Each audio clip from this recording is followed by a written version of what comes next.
अब मैं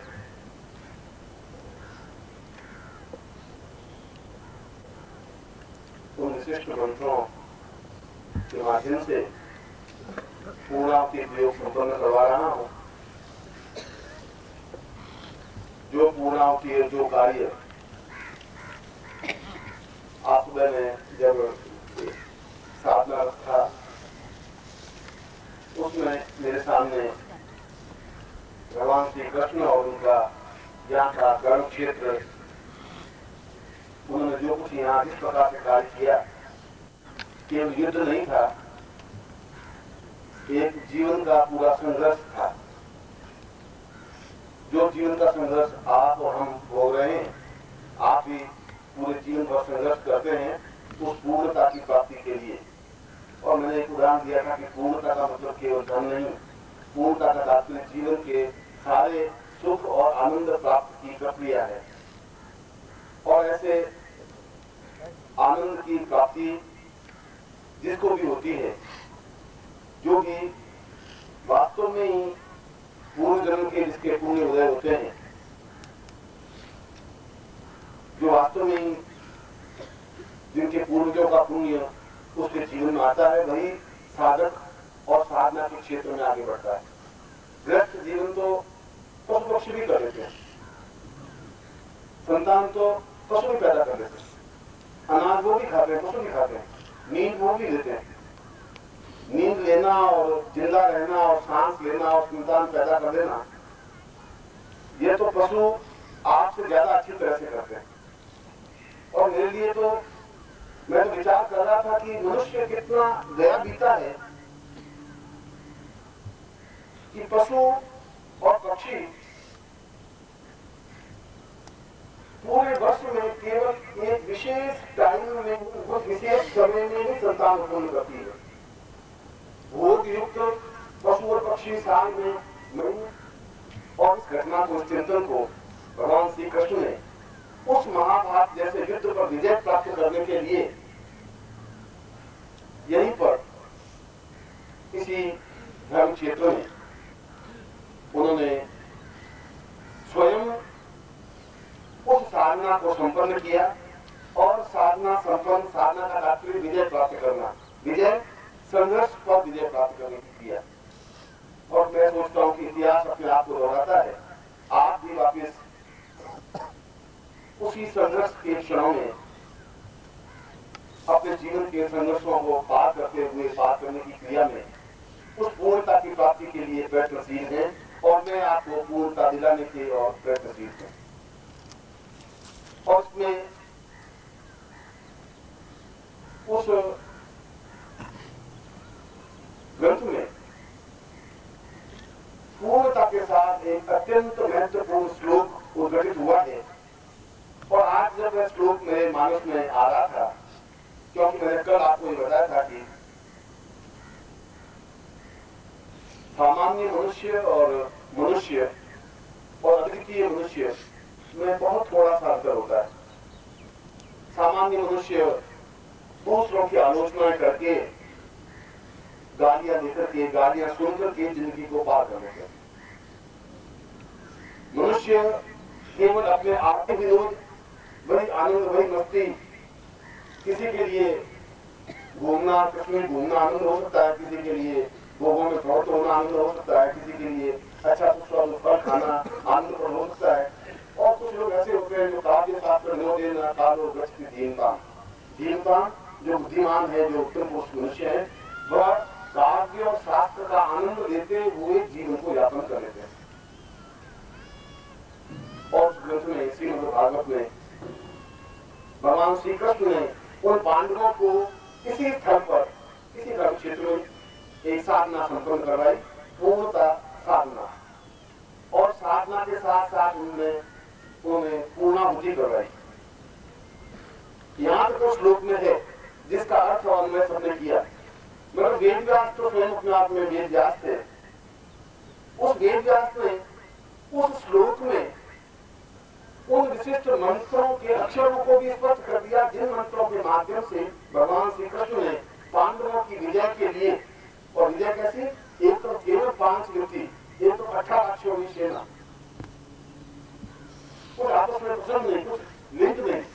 एक तो 1 लाख, 1 लाख, 1.5 लाख हो तो युद्ध हो सकता है, 5 व्यक्तियों का 5 लाख लोगों से युद्ध नहीं हो सकता। और ऐसे 5 लाख लोगों से युद्ध करके विजय प्राप्त करना सामान्य प्रक्रिया नहीं हो सकती, उसके पीछे वो अद्वितीय व्यक्तित्व है। और इसीलिए भगवान श्री कृष्ण को हम अद्वितीय व्यक्तित्व कह सकते हैं। उस व्यक्ति ने केवल 5 व्यक्तियों को विजय दिला सकते, सफलता दिला, इसलिए कि उन्होंने उससे पहले एक विशिष्ट प्रकार की साधना संपन्न करवा के उनको पूर्णाहुति कर। और श्लोक में कहा कि पांडवम पूर्णताम पूर्वः स ई वक्ता परां परः स ई वक्ता परदाम परस्परं और आज तक जिन्होंने भी इसके भाषण लिखे इस लाइन को जो अपने छोड़ दिया, इस लाइन का छोड़ में नहीं आया। और वेदव्यास ने अगली पंक्ति को जोड़ने के लिए पंक्ति को लगा दिया। वेदव्यास जैसा व्यक्ति ऐसी गलती नहीं कर सकता कि यूं कोई लाइन लिख करके जोड़ दे। और आज जब मैं सुबह अपने ध्यान प्रक्रिया में था तब मुझे मालूम हुआ कि इस लाइन का प्रत्येक अक्षर किस बात का संकेत है। यजुर्वेद के इस मंत्र का उच्चारण वेदव्यास ने बताया कि कृष्ण ने इन 18 मंत्रों से पूर्णाहुति दी जिससे कि पांडवों की विजय प्राप्त हुई। और मैं आज आपको उन्हीं 18 मंत्रों के माध्यम से पूर्णाहुति संपन्न कर रहा हूँ।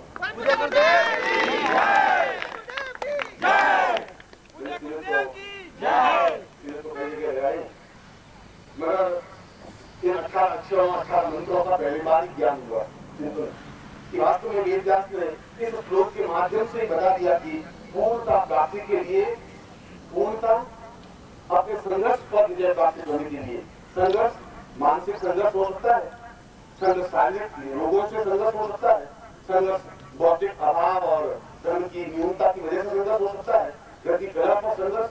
संघर्ष तो हम हर क्षण करते ही हैं, वह संघर्ष करने पर विजय प्राप्त कर ले और वह विजय प्राप्त इस प्रकार की पूर्णाहुति के माध्यम से संभव है।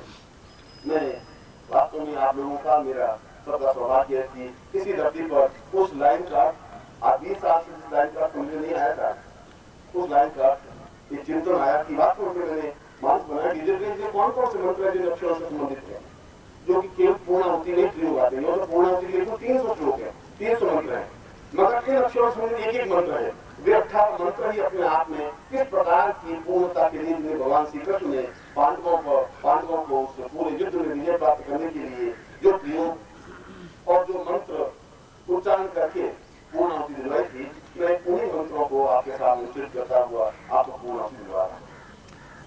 मैं इस मंत्रों का उच्चारण करूंगा, आप खड़े हो जाएंगे, आप में दिल जो भी आपके पास है वो लेकर के अपनी प्रज्वलित होनी चाहिए, क्योंकि अग्नि होनी चाहिए, धुआं नहीं होना चाहिए। अग्नि तो ग्रहण करेगी उसकी।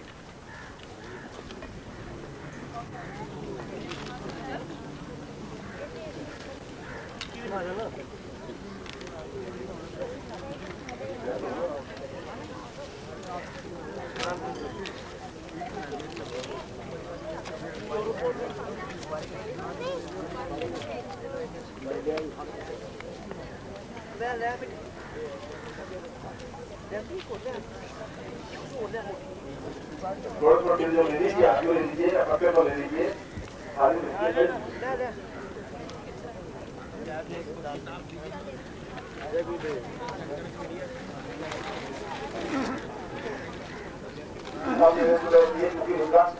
समर्पण किया बताएगी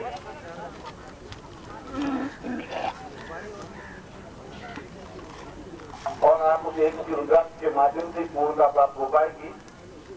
एक रुद्राक्ष आपके हाथ में होगा। साग्राते नायाथा देवा इहा गमन्नदीतियोत्तरा ऋताउराधापति विश्वस्या भूमानो जुहो मे विश्वा ब्रह्माणे विश्वा आदाभियग्गोहारी सप्ताते अग्रे सामीदा सप्ता जिह्वा सप्तादामप्रियाणि सप्ताहोत्तरा सप्तादात्तरा यजन्ते सप्तायो नीरा प्राणसभाघाते स्वाहा शुक्रजियो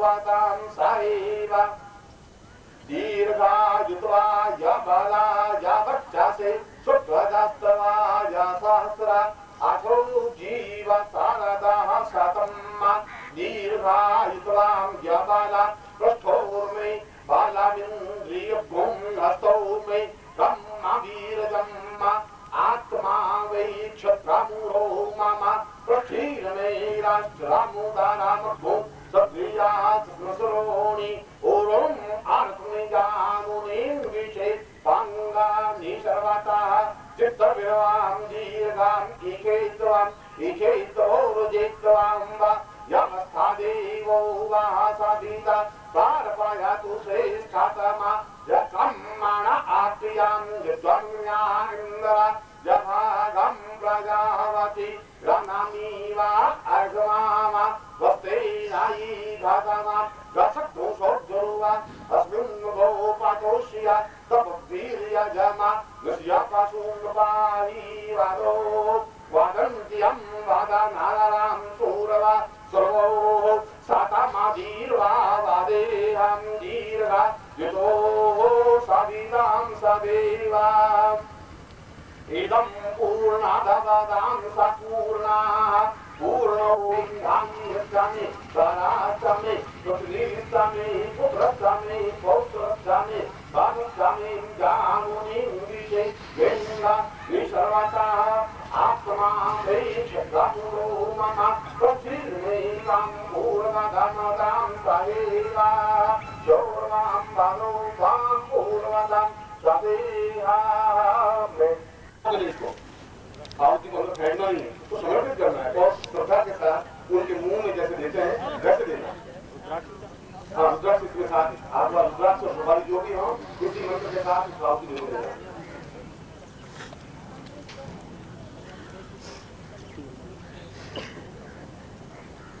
ओम सवितां सारेवां अग्निर्वैन्द्रतां लक्ष्मीर्मां लक्ष्मीश्चारीं पूर्वादं पूर्णत्वं वादां वै विजयवन्तं सदेहा सतौ पूर्वां वादैवं सावितों सावितरों स्वं पूर्वादां प्रति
सद्गुरुदेव डॉक्टर नारायण दत्त श्रीमाली जी के दुर्लभ वीडियोस, पुस्तक, पत्रिका एवं साधना की निःशुल्क दीक्षा प्राप्त करने के लिए नीचे लिखे हुए नंबर पर वीरल पटेल जी को व्हाट्सएप पे अपना नाम और अपने शहर का नाम लिखकर भेजें। धन्यवाद।